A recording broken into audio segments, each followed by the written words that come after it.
Clyde, you're the greatest animal trainer in the world.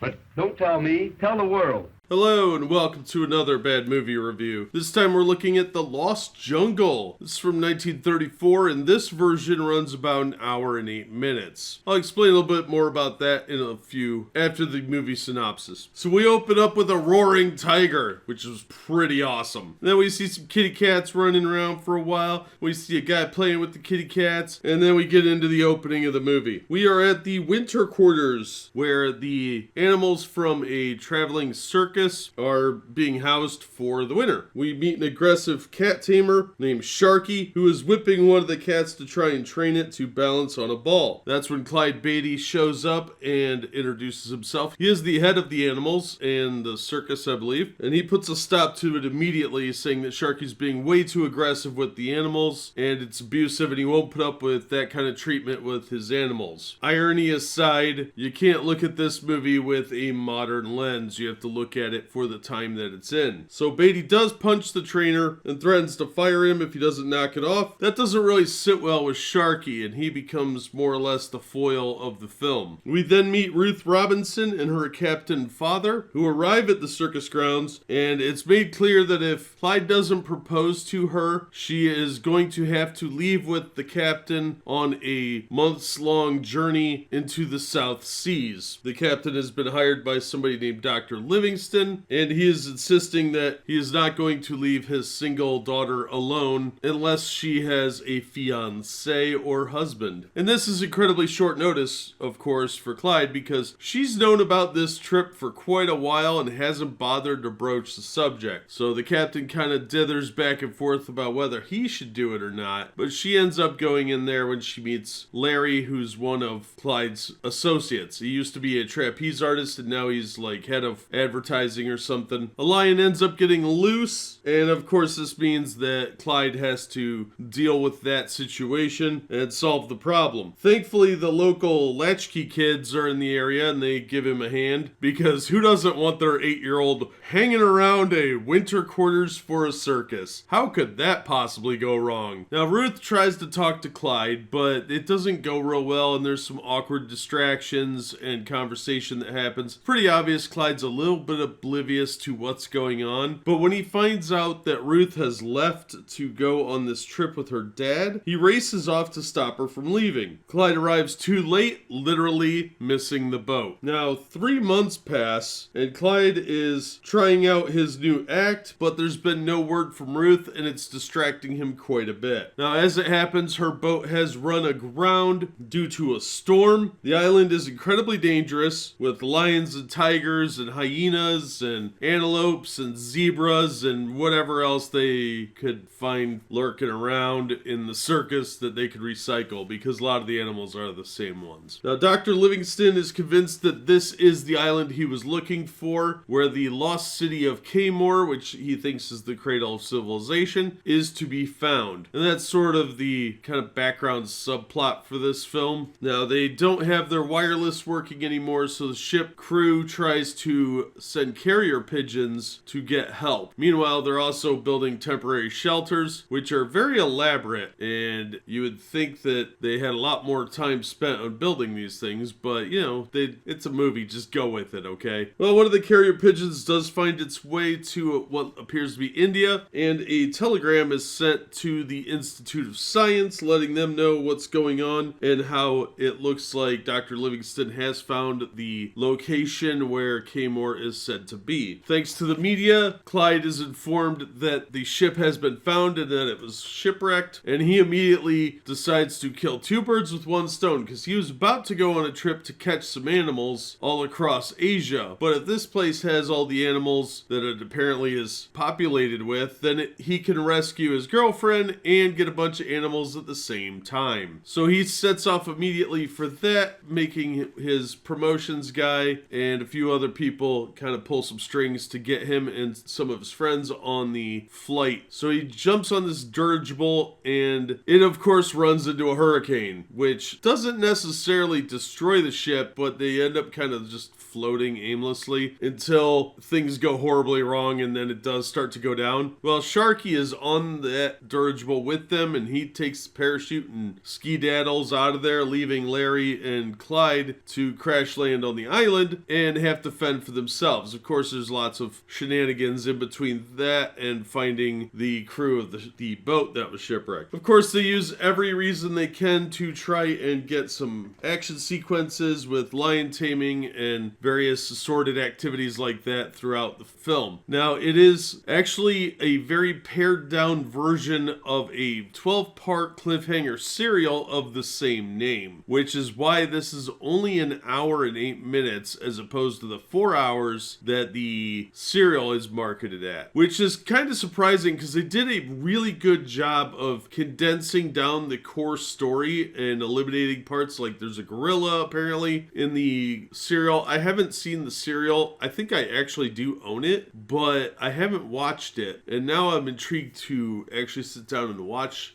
this particular serial. And there are a lot of really good cliffhanger serials, and this was a common practice to knock a bunch of the chapters down into a single movie. They did it with Captain Midnight as well as several others, and here it's done pretty well. You get the core story with a whole lot of action. Unfortunately, the action is going to be a lot of things that are very unpopular by today's standards. Now, Clyde Beatty does play himself, but he was also in real life a big game hunter, a lion tamer, and animal trainer. He did own a circus for a while. He became so famous for his what they called fighting act, which is him in a cage with a bunch of animals, that he actually got to star in several movies, or in this case a condensed serial, as the star. And he was involved in that sort of activity for quite a while before his death in 1965 at age 62. So when you see him in a lot of the scenes, the ones that don't involve a special effect of some kind, as primitive as they are, you could tell what they were doing because it's very, very dated technology at this point to have those kind of projections. There are a lot of scenes where he is with actual animals and could potentially be in real danger. And since CGI didn't exist, it's a little bit more of a actual danger than it is now. And the whips he uses in there are real. Now, there are a lot of very recognizable people in this from this era. Saylor, Cecilia Parker, Warner Richmond, all very recognizable faces for the time. So that was kind of cool, but it is a very action-packed film, but by today's standards, a lot of modern audiences are going to find this movie to be very, very difficult to watch because of the way that the animals are treated. Now, none of the animals were actually killed in the making of the film as far as I could find, but the whole lion tamer act is definitely a product of its time that is not going to be looked upon very well by most of today's audiences. So the whole circus aspect of it is probably going to create a lot of problems for quite a large section of the audience. That aside, I think it had a pretty fun story that was really well done as far as the continuity of it because it was so condensed. I'm intrigued to see how the serial would play out now because I haven't seen that one, and